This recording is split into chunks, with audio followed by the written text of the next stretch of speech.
It's a terrible thing, man. It's a lot bigger than the people that aren't from here, and they don't like see it like every day like me, you know? Like people dying like everywhere. It's crazy. 21 people this year that I know that passed away. And that's not just like people I've heard of and stuff. That's people I know, you know? Like that's ridiculous. That's people I grew up with and everything, all different types of people. It's not all people that are just like full drug addicts. They're people that had like full like daughters and sons and everything, and you know?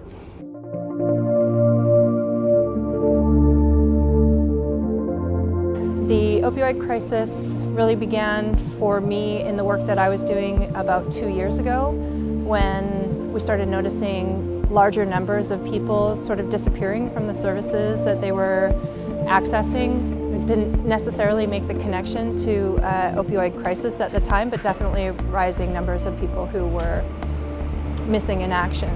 And in a small community, we notice those folks who go missing. So the current state of the opioid crisis in Vancouver is still an incredibly poignant crisis. The government has a narrative that the crisis is under control, that things are happening, but in January we lost another 116 souls to the opioid overdose. And overdose is an accidental death. It's a preventable death. The epidemic isn't opioids itself so much as it is fentanyl making it into the mainstream illicit drug trade. Fentanyl is a pharmaceutical painkiller. It's an opioid. Fentanyl has been used for years and it's used in hospitals on a daily basis for pain management. Let's say you live in the suburbs, you're likely on Friday, end of work, you get paid, you go have a beer. Here, on Friday at the end of work, it's actually cheaper to get a little bit of crack, and so you're going to be using those substances to relax. Keep a close eye on everybody in your family and make sure that you can keep them away from drugs, period, at this point. Keep them, do everything you can to tell them and to keep them away from it, because it's a dangerous game. And it's not, as we were just talking about, it's not just in heroin now it's in Oxycontin pills, it's in, I don't even weed, it's in ecstasy now, it's like in everything. Just everybody's got to be safe, man. Overdose is an accidental death. It's a preventable death.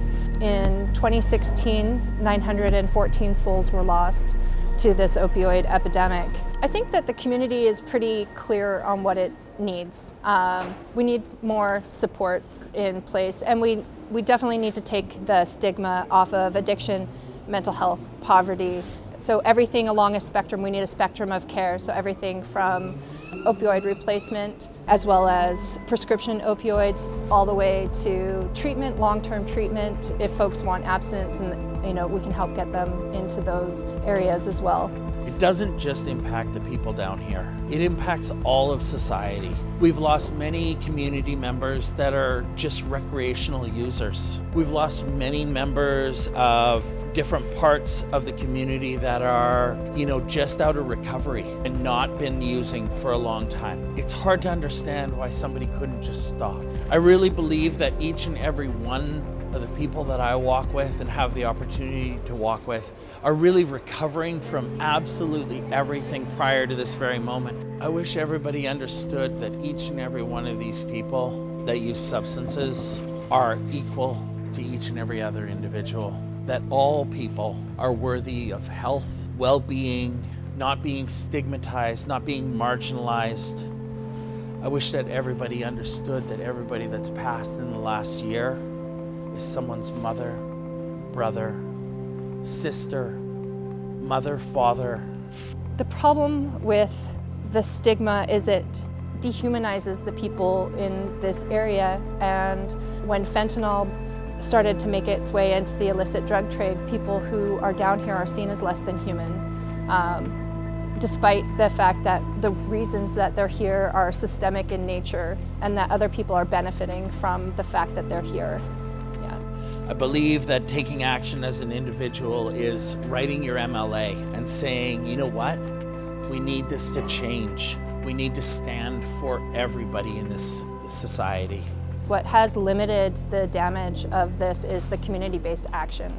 They can train people. Just down the alley here we have an overdose prevention site that was started by the Overdose Prevention Society, which is a grassroots project which actually forced our government to take the stand of opening other overdose witnessing sites. They'll do training right there on the spot.